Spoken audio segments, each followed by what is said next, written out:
स्वागत है दोस्तों आपका नॉलेज इंडिया में। दोस्तों क्या आपको पता है हमारी पृथ्वी पर 303 ट्रिलियन डॉलर्स का कर्ज है।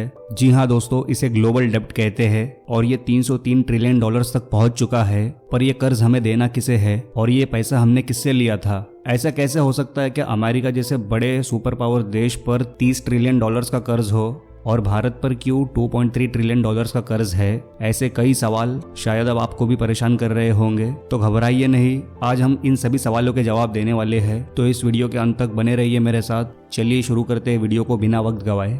तो दोस्तों सबसे बड़ा तो सवाल यही है कि आखिर इतना सारा उधार हमने लिया किससे है और हमें इसे कैसे चुकाना है? तो इसका जवाब काफी सिंपल है, लेकिन उसे समझने में थोड़ा वक्त लग सकता है। दरअसल ये सारा उधार हमने एक दूसरे से लिया हुआ है। जैसे कि यूएसए को 30 ट्रिलियन डॉलर्स देने हैं, उसमें से 216 बिलियन डॉलर्स यूएसए को भारत को देने हैं। लेकिन भारत पर खुद ही 2.3 ट्रिलियन डॉलर्स का कर्ज है। अब अगर भारत पर पहले से ही कर्ज है तो हम अमेरिका को पैसे क्यों दें?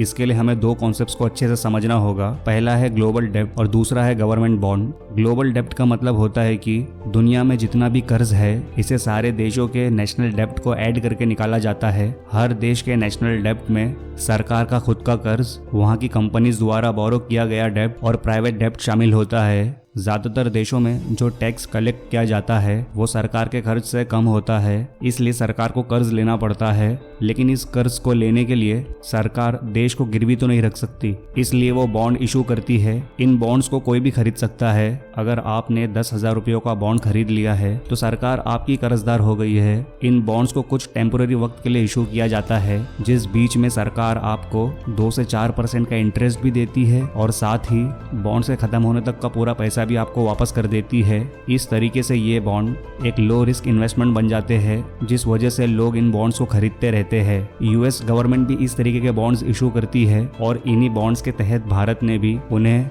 216 बिलियन डॉलर्स का लोन दिया हुआ है। भारत जब चाहे इन बॉन्ड्स को कैश करवा कर उनसे पैसा ले सकता है, लेकिन अभी ये बात पूरी नहीं हुई है। अब आते हैं कि क्या हो अगर सिटीजन्स ये बॉन्ड्स ना खरीदे, तब क्या सरकार के पास पैसा आएगा? नहीं। वैसे भी ज्यादातर बॉन्ड्स सिटीजन्स नहीं खरीदते। सरकारी बॉन्ड्स को आरबीआई या बाकी दूसरे बैंक्स खरीदते हैं, जिसके बदले वो सरकार को पैसा देते हैं। अब आप ये सोच रहे होंगे कि आरबीआई के पास ये पैसा कैसे आता है? तो जवाब ये है कि आरबीआई सीधा ही ये पैसा प्रिंट कर लेता है। अब जरा आपको रुक कर बताते हैं, अगर आरबीआई पैसा प्रिंट कर सकता है तो वो डायरेक्टली प्रिंट करके सरकार को क्यों नहीं दे देता? इसके लिए सरकार को बॉन्ड्स क्यों रिलीज करने पड़े? तो यहीं पर सारा खेल है दोस्तों। अगर आरबीआई डायरेक्टली पैसा प्रिंट कर देगा तो रुपए की वैल्यू मार्केट में गिर जाएगी, क्योंकि ऐसे पैसे पर कौन भरोसा करेगा जो अपनी मर्जी से प्रिंट किया जा सकता हो। लेकिन जब कोई सेंट्रल बैंक डेब्ट देता है तो तब वो पैसा प्रिंट करता है। दोस्तों सारी दुनिया की इकोनॉमी इसी तरीके से चलती है और इसी तरीके से ग्रो करती है। यही वजह है कि इकोनॉमी अगर बहुत अच्छी भी चल रही हो तब भी मार्केट में महंगाई बढ़ती रहती है।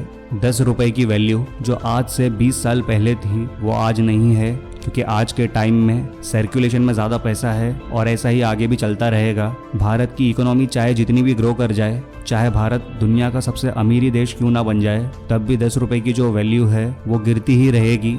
वैल्यू गिरने का मतलब है वो 10 ही रुपया रहेगा, लेकिन आप जो 10 रुपए में खरीद पा रहे थे उसे फिर 10 रुपए में नहीं खरीद पाएंगे। इसी को इन्फ्लेशन यानी कि महंगाई दर कहते हैं। खैर अभी हमारे लिए नेशनल डेब्ट इंपॉर्टेंट है। तो दोस्तों नेशनल डेब्ट भी दो तरीके का होता है। एक तो इंटरनल डेब्ट है जो अभी हमने आपको समझाया, जिसमें आप देश के अंदर से ही पैसा उधार लेते हैं। लेकिन एक एक्सटर्नल डेब्ट भी होता है। भारत के ऊपर जो 2.3 ट्रिलियन डॉलर्स का कर्ज है उसमें से 620 बिलियन डॉलर्स एक्सटर्नल डेब्ट है। इसका मतलब हमने दूसरे देशों की बैंक्स और दूसरे देशों की कंपनी से लोन ले रखा है।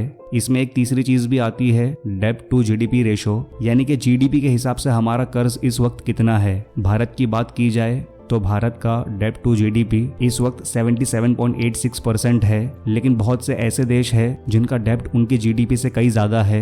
अगर हम यूएसए का ही एग्जांपल ले तो उनका डेब्ट टू जीडीपी रेशो 94.51% है और जापान का तो 291% है। यानी कि जापान ने अपनी जीडीपी के मुकाबले लगभग 3 गुना ज्यादा कर्ज ले रखा है। कोविड लॉकडाउन और रशिया यूक्रेन वॉर के बाद ये ग्लोबल डेब्ट टू जीडीपी रेशो बहुत से देशों का बढ़ने लगा है और अब सभी फाइनेंशियल इंस्टीट्यूट्स को ये चिंता होने लगी है कि शायद हम अभी रिसेशन में भी जा सकते हैं। अगर हम जापान को देखें वो तो फिर भी ठीक हालत में है, क्योंकि उसका ज्यादातर डेब्ट इंटरनल है, लेकिन जिन देशों का एक्सटर्नल डेब्ट भी ज्यादा है उनकी हालत तो काफी ज्यादा ज्यादा बुरी हो सकती है। इस वक्त यूके का एक्सटर्नल डेब्ट टू जीडीपी रेशो लगभग 291% है, फ्रांस भी 224% पर है। इसी वजह से लोग प्रेडिक्ट कर रहे हैं कि 2023 में हो सकता है बहुत सी बड़ी बड़ी इकोनॉमीज के लिए एक मुश्किल भरा साल भी जा सकता है। अब सवाल ये है कि अगर बॉन्ड्स पे सरकार को इंटरेस्ट पे करना ही होता है और अगर सरकार ये पेमेंट ना दे पाए तो क्या होगा। ऐसा कई बार देखा भी गया है कि सरकार पे नहीं कर पाती है, तब उस देश को बैंकरप्ट यानी कि दिवालिया घोषित कर दिया जाता है। डेब्ट पर जो भी इंटरेस्ट सरकार को पे करना होता है वो उसके कमिटेड एक्सपेंसेस में से होता है। सरकार के 3 ही कमिटेड एक्सपेंसेस होते हैं, सैलरी, पेंशन और इंटरेस्ट। अगर सरकार ये भी पे नहीं कर पा रही है तो समझ लीजिए कि उस देश की सरकार के पास बिल्कुल भी पैसा नहीं बचा है। और इसी चीज को लेकर दी वर्ल्ड बैंक और IMF यानी कि इंटरनेशनल मॉनेटरी फंड भी घबराए हुए हैं, क्योंकि कई सारे देश ऐसे हैं जिन्होंने इतना ज्यादा कर्ज ले लिया है कि मुमकिन है कि अगर हालात थोड़े से भी और बिगड़ते हैं तो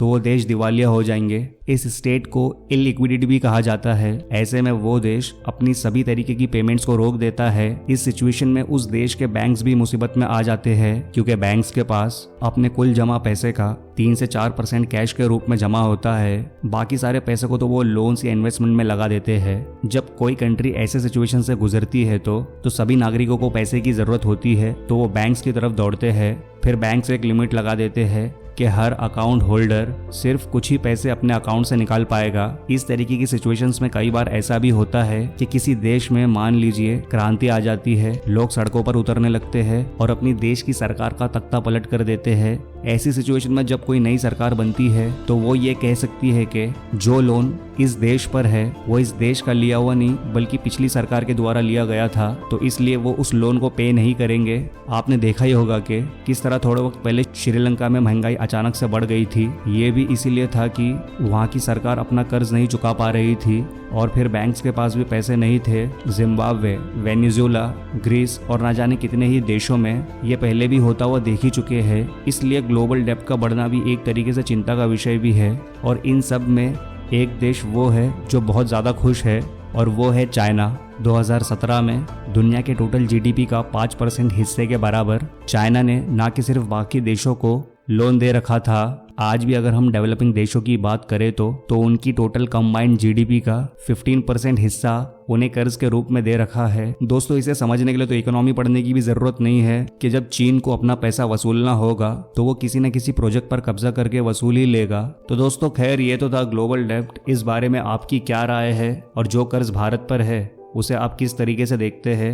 आप अपने विचार कमेंट सेक्शन में ज़रूर बताएं। और ये वीडियो अच्छा लगा हो तो लाइक करें और अपने दोस्तों के साथ भी शेयर ज़रूर करें। और अगर इस चैनल पर पहली बार आए हो तो चैनल को सब्सक्राइब करके बेल आइकन को दबाकर ऑल ज़रूर करें, ऐसे ही नॉलेजेबल और इन्फॉर्मेटिव वीडियोज़ की नोटिफिकेशंस पहले पाने के लिए। तो मिलते हैं नेक्स्ट वीडियो में एक नए टॉपिक के साथ। तब तक ध्यान रखिए अपना। जय हिंद, जय भारत।